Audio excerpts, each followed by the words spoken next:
اعوذ باللہ من الشیطان الرجیم بسم اللہ الرحمن الرحیم السلام علیکم ورحمۃ اللہ وبرکاتہ اللہم صلی علی محمد وعلی آل محمد کما صلیت علی ابراہیم وعلی آل ابراہیم انک حمید مجید اللہم بارک علی محمد وعلی آل محمد کما بارکت علی ابراہیم وعلی آل ابراہیم انک حمید مجید ربنا آتنا فی الدنیا حسنۃ وفی الآخرۃ حسنۃ وقنا عذاب النار۔ اللہ تعالیٰ آپ سب کو خوش رکھے، آباد رکھے، بخیریت و عافیت رکھے، جہاں کہیں بھی ہوں خوش ہوں، آباد ہوں اور کسی قسم کی کوئی پریشانی نہ ہو۔ اللہ تعالیٰ سب کو اپنے گھروں میں آباد و شاد رکھے، ہماری بیٹیوں کو، بیٹوں کو، ہمارے بھائی بہنوں کو، ماں والد کی جگہ جو ہیں ان کو، اور جو والدہ کی جگہ ہیں ان کو، سب کو تمام پریشانیوں سے اللہ پاک بچائے اور ہمارے ملک کی حالات اللہ تعالیٰ بہتر فرمائے، تمام پریشانیاں دور فرمائے اور اللہ تعالیٰ سب کے کام کو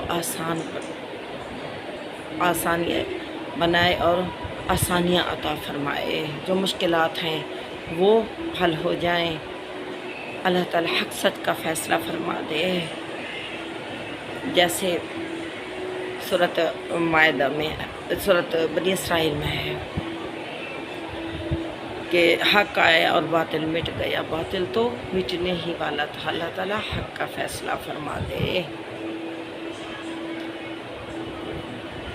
یہ وَنُنَزِّلُ مِنَ الْقُرْآنِ مَا هُوَ شِفَاءٌ وَرَحْمَةٌ لِّلْمُؤْمِنِينَ وَلَا يَزِيدُ الظَّالِمِينَ إِلَّا خَسَارًا۔ یہ وَقُلْ جَاءَ الْحَقُّ وَزَهَقَ الْبَاطِلُ إِنَّ الْبَاطِلَ كَانَ زَهُوقًا۔ حق آیا اور باطل مٹ گیا، باطل تو مٹنے ہی والا تھا۔ یہ نبی صلی اللہ علیہ وآلہ وسلم فتح مکہ کے موقع پر جب گئے تو 360 بت رکھے تھے خانہ کعبہ میں، وہ توڑ رہے تھے اور یہ آیت تلاوت فرماتے جاتے تھے، حق آیا اور باطل مٹ گیا، باطل تو مٹنے ہی والا تھا، بے شک بے شک اللہ تعالیٰ جو بھی صحیح ہوگا، جو جہاں بھی صحیح ہوگا، اللہ تعالیٰ حق بات کا فیصلہ فرما دے، ہمارے حق میں جو بہتر ہو، ہمارے مسلمان بھائیوں بہنوں کے حق میں جو بہتر ہو، اللہ تعالیٰ وہ حق فیصلہ فرما دے اور تمام پریشانیاں سب کی دور فرما دے۔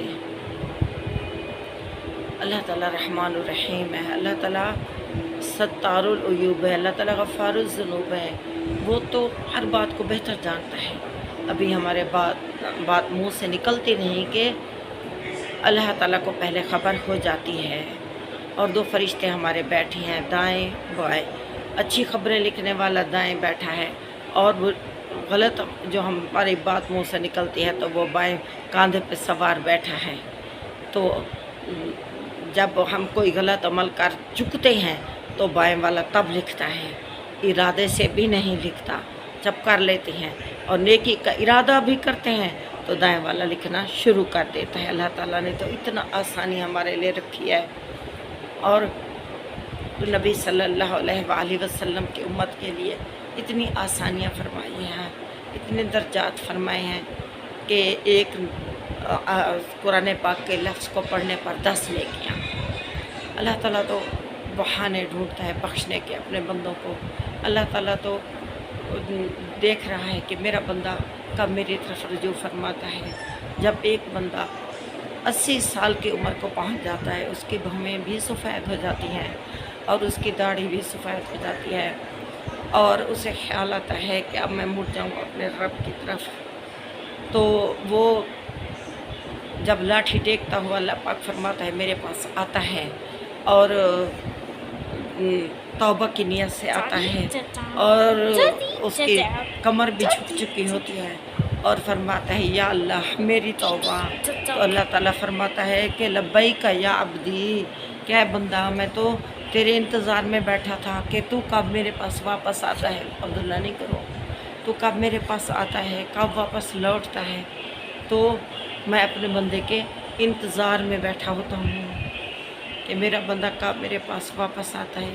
جب ہم 3 مرتبہ اللہ تعالیٰ کو پکارتے ہیں یا ارحم الراحمین یا ارحم الراحمین یا ارحم الراحمین، کوئی بھی مسئلہ ہو تو اللہ تعالیٰ فرماتا ہے لبیک یا عبدی، اے میرے بندے، میں بیٹھا ہوں، بتا کیا مانگتا ہے مجھ سے، کیا سوال ہے تیرا، کیا سوال ہے تیرا، تو مجھ سے سوال کر، میں تیری فریاد سنوں، میں تیرے کام کو پورا کروں۔ تو ہمیں مانگنے کا سلیقہ نہیں آتا، ہمیں مانگنے کا طریقہ نہیں آتا۔ جب ہم خشوع و خضوع سے، پورے رجوع سے، پورے یقین سے اللہ سے مانگے تو اللہ تعالیٰ ہماری تمام حاجتیں پوری فرماتا ہے۔ جب ہم ڈگمگا جاتے ہیں اور ہمارا دھیان ادھر ادھر ہوتا ہے تو پھر تو ظاہری بات ہے کہ دینے والا بھی دیکھ رہا ہوتا ہے ہماری نیت کو، کہ ہماری نیت کیسی ہے۔ تو ہمیں یقین کے ساتھ مانگنا چاہیے کہ میرا رب میری باتیں سن۔ اللہ تعالیٰ فرماتا ہے کہ کسی بھی محفل میں بیٹھے ہو، کوئی بھی بات آپ کر رہے ہیں، اچھی اچھی باتیں کریں، محفل میں بیٹھیں۔ دنیا میں یہ نہیں کہ آپ دنیا سے اچاٹ ہو جائیں اور الگ تھلگ رہیں، دنیا میں بھی بیٹھیں، دنیا والوں سے بھی باتیں کریں۔ کسی سے مسکرا کر بات کرنا بھی صدقہ ہے، اچھی اچھی باتیں کریں۔ بہت مشکل وقت ہے، بیٹھیں، باتیں کریں ایک دوسرے سے، دل بہلائیں ایک دوسرے کا، اچھی اچھی گفتگو کریں تاکہ کسی کی ڈھارس بندے۔ مشکل دور ہے، مہنگائی کا دور ہے، ہر کسی کو جان کے لالے پڑے ہوئے ہیں، کسی کی روٹی پوری نہیں ہو رہی۔ میں تو اپنے محلے میں دیکھ رہی ہوں جو کنڈیشن ہے، بہت مشکل حالات ہیں۔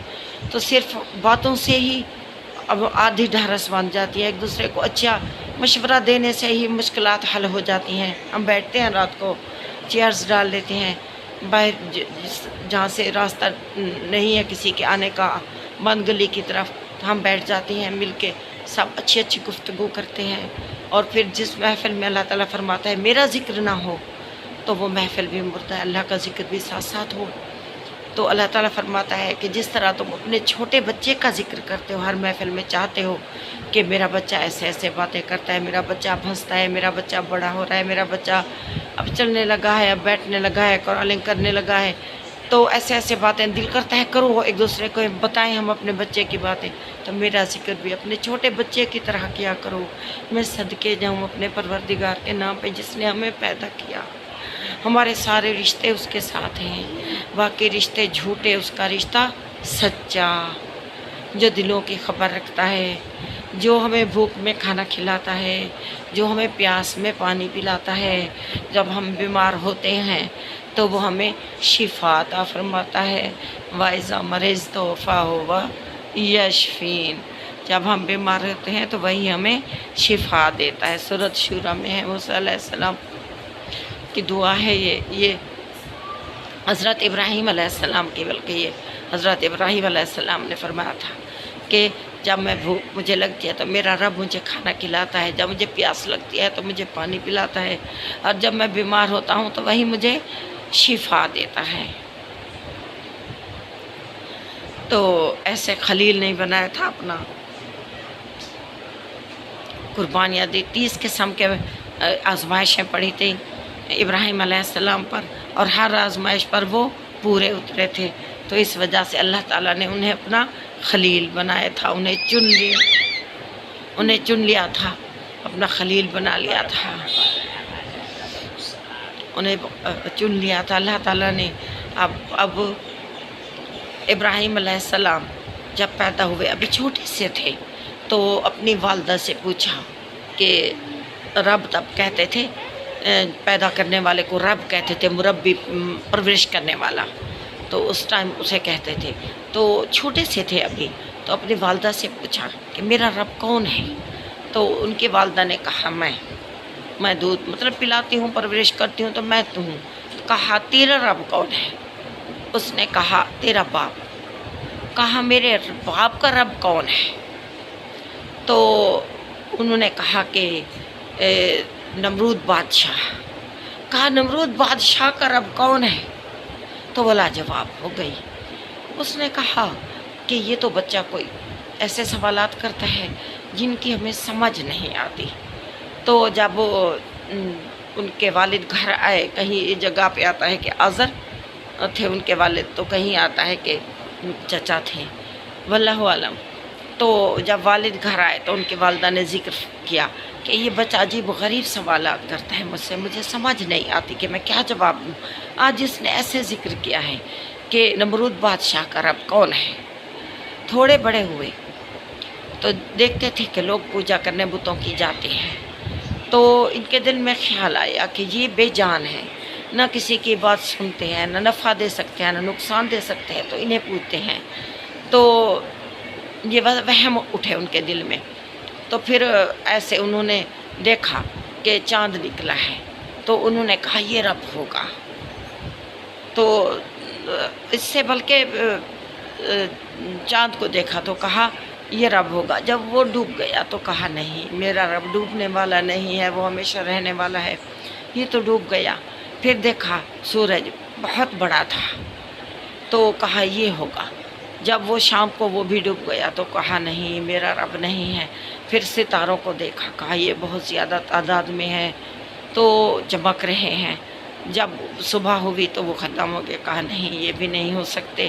تو ایسے ایک دن ان کے جو تھے قوم والے چڑھاوے چڑھاتے تھے بتوں کے، اور وہ گنگا میں نہاتے تھے، پھر وہ رکھ کے چلے جاتے تھے بتوں کے آگے اور جاتے تھے، پہلے گنگا میں نہا آتے تھے، پھر وہ چڑھاوے چڑھا کے گھر آ جاتے تھے۔ انہیں بھی ساتھ لے گئے ان کے گھر والے۔ یہ ایسے پہلے تو ایک دو مرتبہ نہیں گئے، اس دن گئے تو ایسے لاغر سے بن کے جا رہے تھے، اور راستے میں آہستہ آہستہ کہتے بھی گئے کہ یہ جائیں نہانے تو آج ان سے میں پوچھوں گا، ان کے بتوں سے میں آج پوچھوں گا۔ تو وہ سن رہے تھے تو آہستہ آہستہ چلتے گئے۔ جب وہ نہانے کے لیے گئے تو انہیں کہا کہ چلو ہمارے ساتھ۔ تو انہوں نے کہا نہیں، میری طبیعت خراب ہے تو میں نہیں جا سکتا، بیٹھ گئے وہیں۔ وہ چلے گئے۔ جب وہ چلے گئے تو انہوں نے جو تھے وہ کھانے اٹھائے، اور جو ان کا بڑا بت تھا ان کو بھی، چھوٹے تھے سب کے منہ میں ٹھوسنے لگے کہ کھاؤ اب، اگر تم زندہ ہو، باتیں کرتے ہو، فریاد سنتے ہو، داد رسی کرتے ہو، تو کھاؤ اب یہ کھانے۔